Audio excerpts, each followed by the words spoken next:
today's really just about setting a bit of context, and we're in a what some people might describe as quite a fiscally challenged environment at the moment.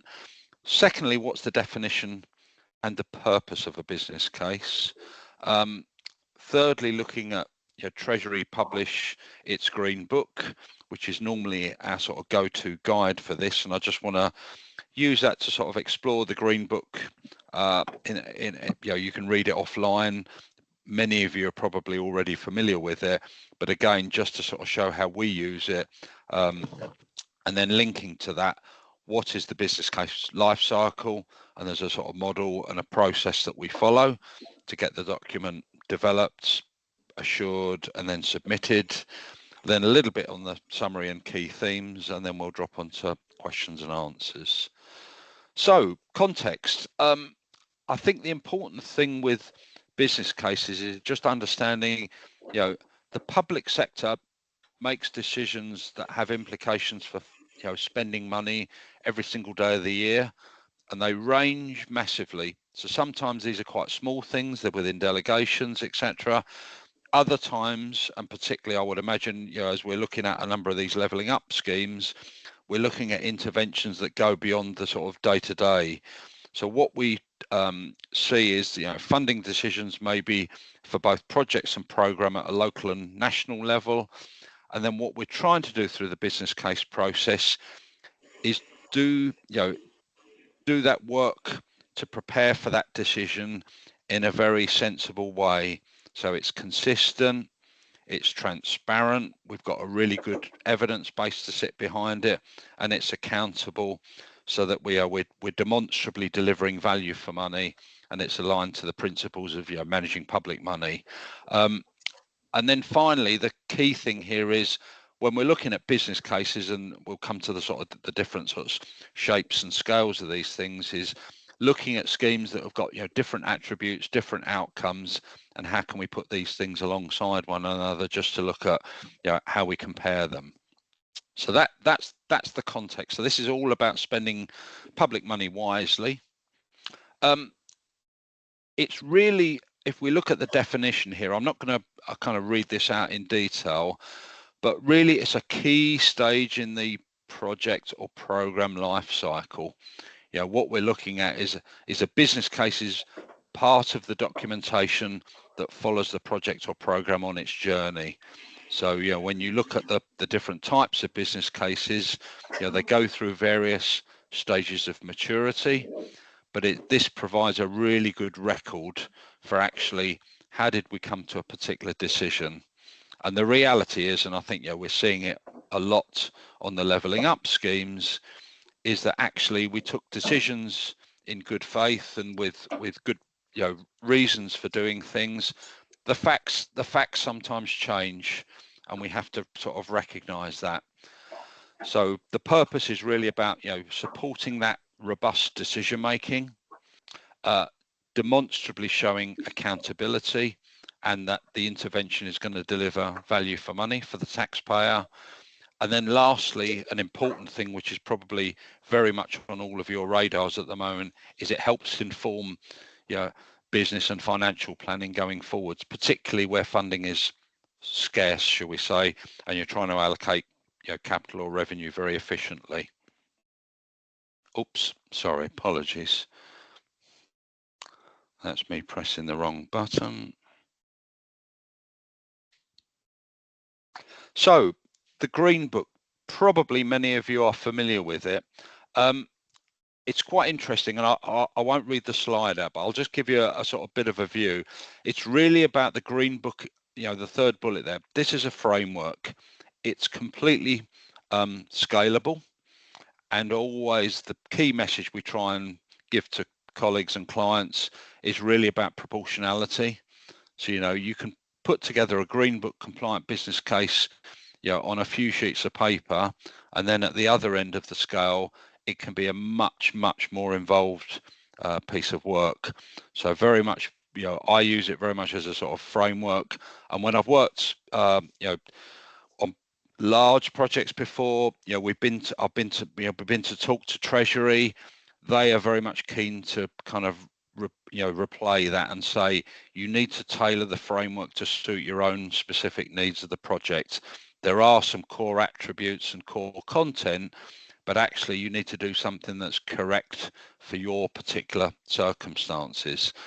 So the Green Book very much is a sort of framework, it's a guide, and then what we would also say is, and again, it depends on the scale of this, but things like the Orange Book, the Magenta Book, looking at things like risks, opportunities, how we manage programs, do what is right for your project. It may be appropriate to follow some of the other Green Book guidance, but equally, if you've already got robust processes, policies, steps in place for things like risk, you can link it to that. So it's very, very much a sort of proportionate framework that can be adapted to suit the circumstances. The life cycle, we talked about the business case is actually, it's a document for recording decisions, and these are typically the sort of three big steps.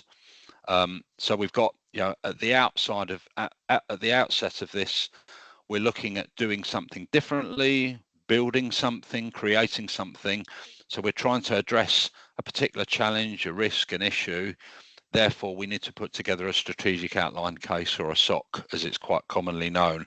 And that's really to demonstrate there's a need to do something here, because if we don't do something, arguably something bad or adverse is going to happen. Therefore, we need to take some action, or we're trying to improve something. Equally, it might be the status quo is fine, but actually we've got opportunities to improve something, do something better, do something more efficiently. Therefore, that might be the reason for putting the strategic outline case together. So that's really about making that case, pulling together a number of options, through a long list and a short list, to say, look, there's a number of different ways we could tackle this, and then get some sort of in principle agreement that option that we think we're going to go with may be the right way forward, but we need to kind of we need to look at that more carefully. So we then work up the outline business case, which is really about testing those options in a lot more detail, and actually getting to a point where we've got what we would call a preferred option. So this is the way that we would like to proceed. And in testing that quite often involves looking at more ambitious proposals, less ambitious proposals, and trying to find that optimal way forward here that balances up investment, affordability, deliverability, all of the types of questions that we're looking to test through the business case to get to that preferred option. And once we've done that and we've got the outline business case, what we're then looking to do is take that forward and test that with the market, typically through a procurement process. And I guess we're at quite an interesting time at the moment with revisions to procurement legislation, the new act coming in. So that will obviously be something that we will be factoring into our thinking going forwards. But then as we test that preferred option with the market, and we understand what's the market's response to this, we can then bring back a full business case to say, what we've done is we've gone through the process, arrived at that preferred option, tested that with the market, and we're now in a position where we're actually ready to make that investment decision and enter into that contract. I think the one thing I'll say, and it's just to put a bit of, I guess, colour and kind of recent experience here, is I think we have seen in quite a number of cases on the Levelling Up programme, that stage I think has come under a lot of stress and strain over the last year or two. I think what we have seen is people have worked up their proposals in good faith. We have got the funding allocated. It's at the point that we've then gone out to market and had things tested, because of a combination of things like inflation. We have been in a very inflationary environment, and we've been in a very, what I would describe as a volatile environment, and with contractors and suppliers less willing to take risk, we've quite often seen schemes get into quite tricky positions at the point they've gone through that procurement. So therefore what that's meant is we've had to hold off kind of effectively preparing the full business case, because we probably needed to do some re-engineering of the proposed intervention. So it's although these processes are sort of linear, it's not to say, particularly at the moment, we get the odd bump in the road to try and work through these things. I'll step forward to the next slide, as it were. So the business case itself is made up of 5 cases. I'm sure plenty of you are already aware of that, but it's just worth just dwelling on the kind of, what the 5 cases are in sort of plain English. So strategic case is the case for change. So why are we doing something? What's the reason for the intervention? The economic case is then putting forward the options to meet that case for change. So what are the different ways we could undertake something in order to address that need? The financial case is really about understanding how we're going to fund this, and actually, can we afford to fund it? So it might be that actually we've got to borrow money, or we've got to find some other means of bringing in funding or financing, and can we afford to deliver this over the period? The commercial case, I've done, this has been one of my areas of focus, particularly over the last sort of 10 or 15 years, is really about managing risk. So actually, who is the best party to manage a particular risk? It might be financial, might be delivery risk, and therefore, how do we structure arrangements in a way that balances that risk transfer or risk retention with actually the price that we might get in the market? So trying to get something that's value for money. So the commercial case is really, how are we going to manage risk? Is there a deal to be done? Have we got a credible marketplace with suppliers that we can talk to and run a procurement process with? And then lastly and importantly, the management case. Have we got the arrangements and the resources in place to manage this intervention successfully? And I think what we have certainly seen on the Levelling Up Fund is just making sure that that is robust, so that we've got not only the right capabilities, but the capacity needed to manage contractors, suppliers, etc., to deliver the intervention. So the 5 case model, relatively straightforward, but just trying to answer some quite fundamental questions. So, as we said, does this support the organisation's strategic objectives? Yes, no, indifferent. Economic case, trying to understand, what are the options that are going to give us best value for money? Is that commercial model viable, as we said, and can we afford it? And then lastly, is it achievable? So very much, have we got the management arrangements in place for risk? And ultimately, it also looks beyond the intervention itself. How are we going to monitor, evaluate the benefits that have come from the intervention that we've made? So just to take you through the process, sort of at a pretty high level. So strategic case, we look at the case for change. Why are we having to do something? Why should we be doing something? The investment objectives. So what are we looking to achieve from the funding that's put in? How does this fit with, strategic fit within the organisation and kind of policy drivers, things like that? And then putting that case forward, the case for change.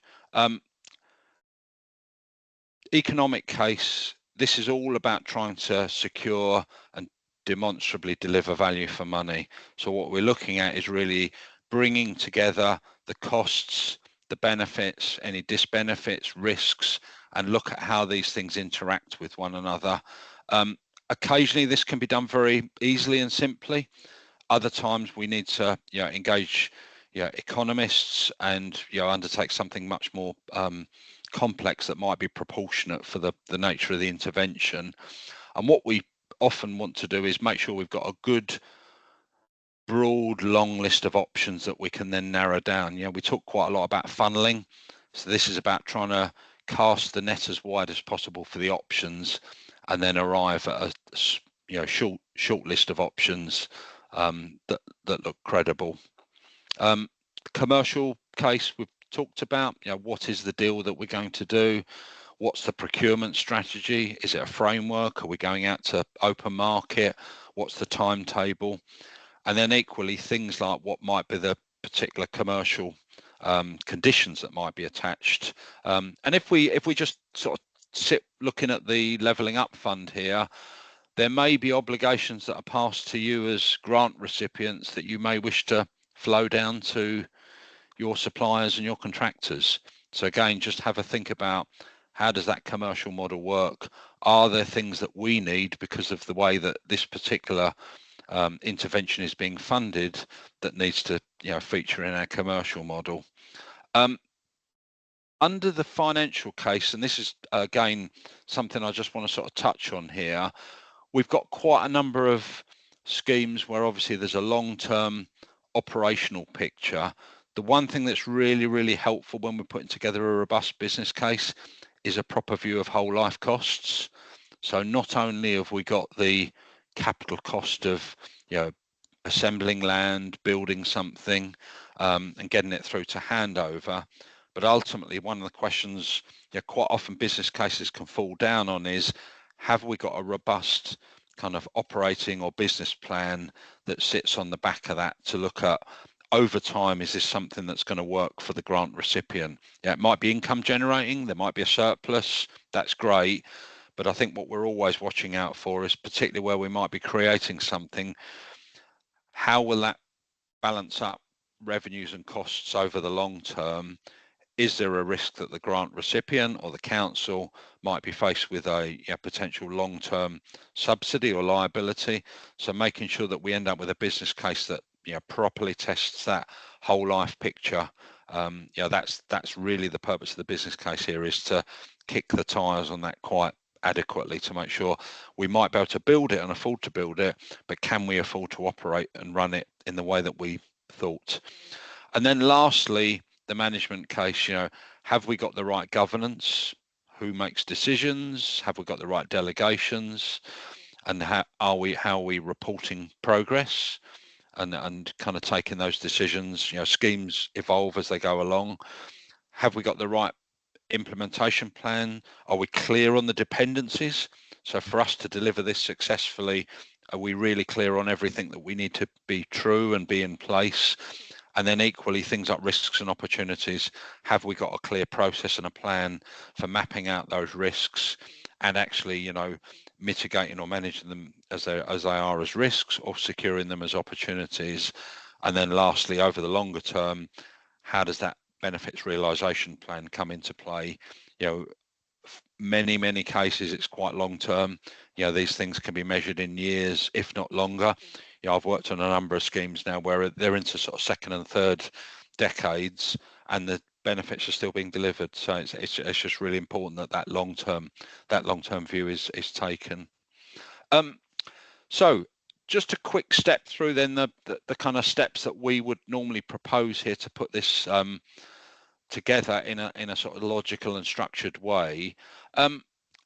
Ascertaining the strategic context, the policies, the strategic fit, how does this all align, and then summarizing the business need. So we've got a problem, we've got an opportunity, what is the reason to do this, and then making that case for change.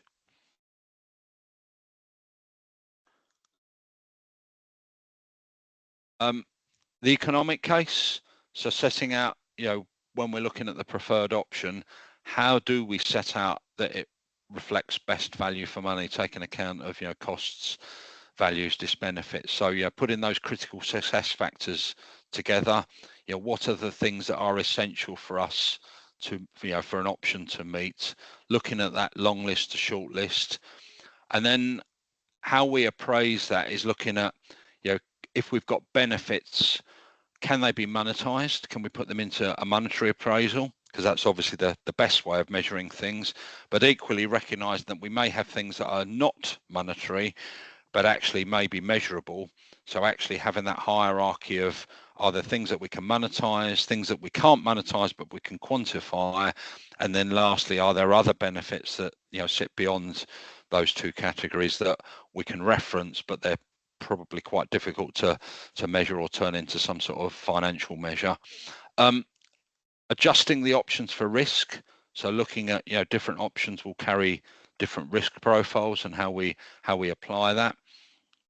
looking at sensitivities and scenario analysis. And typically the way that I would normally work is we're trying to rotate this around where we think a preferred option is going to emerge, and actually trying to test, which variables, which inputs are most sensitive, and actually under these scenarios, how do things perform? So actually we get to a point where we get a preferred way forward that has really been properly kind of bench tested. That's, this is an area where, you can often spend quite a lot of time, but it's obviously, I would say, time and resource well spent. Commercial model viability. We've talked about things like the services, the risk transfer, how the scheme is going to be charged. Is there a contract length? And again, what we sometimes see is, and I look at some of the levelling up schemes, is we've got probably more than one contract in place. We might have a contract for building an asset or constructing an asset, and then actually a second contract for operating it and maintaining it. So quite often what we've got to do is look at the whole life here, and actually these arrangements are probably for different parts of the life cycle. And then these are sort of standard things that come out as part of the green book, but things like, are there any personnel implications, TUPE? Might we need to be transferring staff across as part of that procurement? And then look at things like procurement strategy, and actually what's the accounting treatment? Is this an on balance sheet or off balance sheet asset for us? Financial case. And I think interesting, what we see on the levelling up fund is levelling up funding sometimes is the only source of funding. We've got things that are completely funded through levelling up or towns fund. Other times we've got a real mix and kind of range of sources coming in. So just trying to set that out very clearly, to make sure that we've got something that's affordable. We've got a really clear picture on the cash flow. Are there financing requirements? Is there debt needed? And then actually getting ready to kind of contract for the deal. What does that look like? And then lastly, on the management case, as we said, quite often we see lots of narrative about capabilities, but equally it's making sure we've got the right capacity set out here. We've got the right reporting structures, roles and responsibilities are clearly laid out from within both the grant recipient, but also their supply chain, and how all of that fits together. And have we got a credible project plan, a schedule, a timeline? Have we got something that is robust and reflects the time necessary to undertake things like procurement processes, make awards, contracts, and then get it into delivery? Things like change management and contract management. So again, as I said earlier on, schemes evolve. It's very, very rare that we get we award a contract and nothing changes. The one thing I've heard said a number of times to me across the kind of work that we're doing under the delivery associate network is the perception that there's a lot of cost certainty once we contract. I think it's just being very clear about the relativity of that. So actually, although costs may settle down, it's very unusual for us to get a contract that doesn't change in any shape or form once it's contracted. So we have compensation events, variations, and things change, but just making sure in the management case we've got a clear process for mapping that, drawing down contingency or risk provisions to allow for those evolution of contracts, pulling together the right benefits realization plan. So actually, how are we going to measure this over the long term, and then ultimately evaluate the scheme once it's been delivered and in steady state operation? So we've got a number of steps there that we typically follow. The key thing for me, this is all about proportionality. So just making sure that when we've got a business case, it's proportionate to the intervention. So it doesn't need to be a huge tome of paper. It needs to be proportionate to the intervention in hand and how complicated or what's the scale of it. This is just a quick diagram, and obviously you can look at this in more length when we circulate the pack, but just how the whole thing fits together, how we typically might arrange workshops to look at various stages, and then how do we look at the various maturity points in the cycle. So when we've gone from identifying a need through to selecting the preferred option, so outline business case stage, and then making a full or final business case when we're actually ready to make the intervention. The other thing I would say, and it's probably worth just flagging, is we do see schemes as well where actually there might be more than one full or final business case. So particularly where we've got things like two-stage tendering processes, or you've got sort of early contractor involvement, you might do an initial sort of full business case to get that first stage appointed, and then agree that you'll bring back the full business case a number of months later when you've gone through that second stage. So we've got more fixity on costs. They've tested it with their supply chain. So this is very much a framework, and you just need to tailor it to suit the particular circumstances. Where do they go? And again, I think it's probably just worth sort of dwelling on this for a minute or two. Sometimes if this is quite straightforward and within delegation, it could be something that's just an internal process. Many organizations will do business cases, but actually you've got the delegations internally and the funding in the funding's we're not out asking for third party funding. We've got the ability to sign it off, get signed off notionally here by the senior leadership team, and then we go off and implement it. If we then contrast that with something that might be needing government funding, it's actually pulling together a business case. We talk at the start with whoever might be our sponsoring department. In our case, it's MHCLG, and ultimately leave them to talk to Treasury as well. If it's sufficient enough scale or it's novel and contentious, they may wish to talk to Treasury. Then the business case gets pulled together, gets approved and ready for submission, and then we'll go into the sponsoring department for approval. The big tip or tips that I would give, and it's probably not a surprise, is about hand holding here. So this is about kind of working very closely with sponsor departments and through them ultimately, if it's needed, to Treasury, to make sure things are coming through and there's lots of engagement and kind of nothing comes through as a surprise, if that makes sense. So it's just making sure we're on a very close and careful journey with our sponsoring department before the business case lands.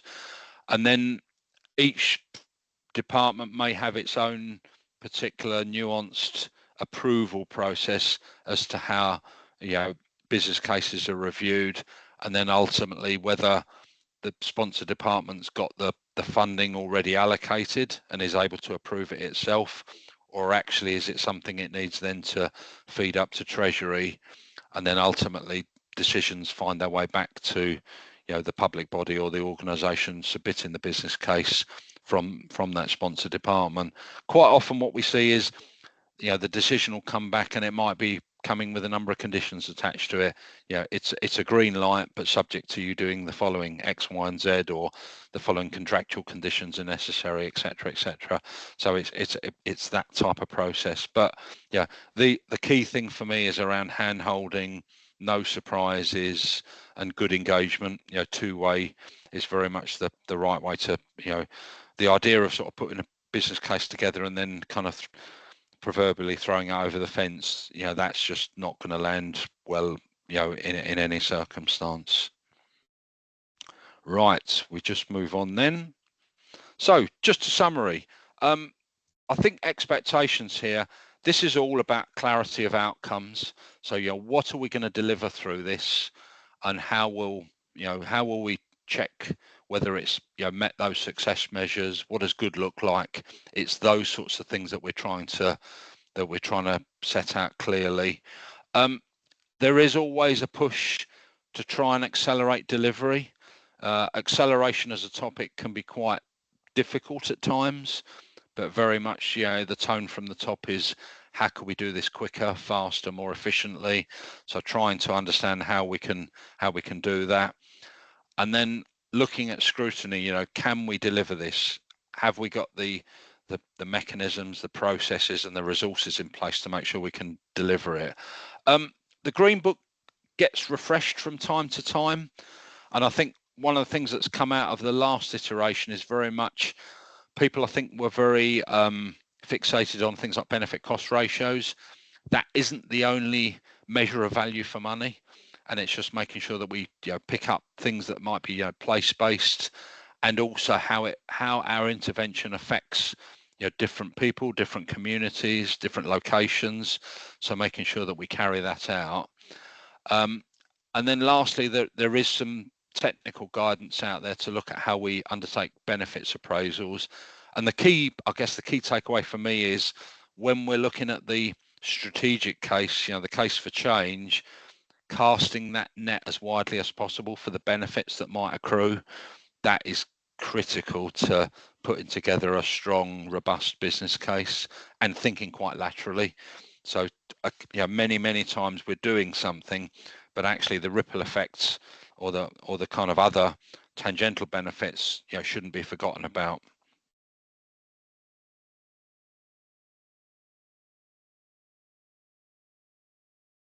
Q&A. I've done a lot of talking. I'll stop sharing there, and then I'd welcome any questions that have come in